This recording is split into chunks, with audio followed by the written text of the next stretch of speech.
8টা। তো এত বড় বাড়িতে কেউই বাড়িতে নেই, মানে মাটা কেউই বাড়িতে নেই, আমি একাই আছি বাড়িতে। আমি বাবার বাড়িতে এসেছি। তো আমার মা একটু মানে ভাইয়ের শ্বশুর বাড়িতে গেছে, পাশেই ভাইয়ের শ্বশুর বাড়িতে যেহেতু পাশেই, তো ওখানেই গেছে।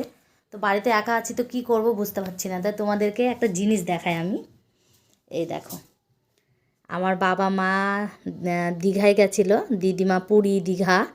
তো ওখানে যে ছবিগুলো তুলেছে, তো এই যে এখানটায় আছে, তাই ভাবলাম তোমাদেরকে দেখায়, কারণ আমি কোনো কাজ পাচ্ছি না এখন, আর একা একা না ভালো লাগছে না। এই দেখো, এটা আমার বাবা মা, দিদিমা, দাদু, এখানটা আছে বাবা মা, আর এখানটা এটা কে বলো তো, এটা হচ্ছে আমার মেয়ে। এই দেখো, যখন আমার মেয়ে 4 মাস বয়স তখন এই ফটোটা তোলা। তো আমার মেয়ে নিজেকে নিজে দেখে চিনতে পারে না। আমি বলি বলতো এটা কে, তাহলে বলে আমার বুনু। তাই বলে। দেখো পুরীর থেকে যে এইগুলো নিয়ে এসেছিলো, এই যে এদেরগুলো আছে পুতুল, আমার মেয়েকেও দিয়েছিল, আমার মেয়ে ভেঙে মানে নষ্ট করে ফেলেছে। তো এগুলোই দেখানোর ছিল। টাটা।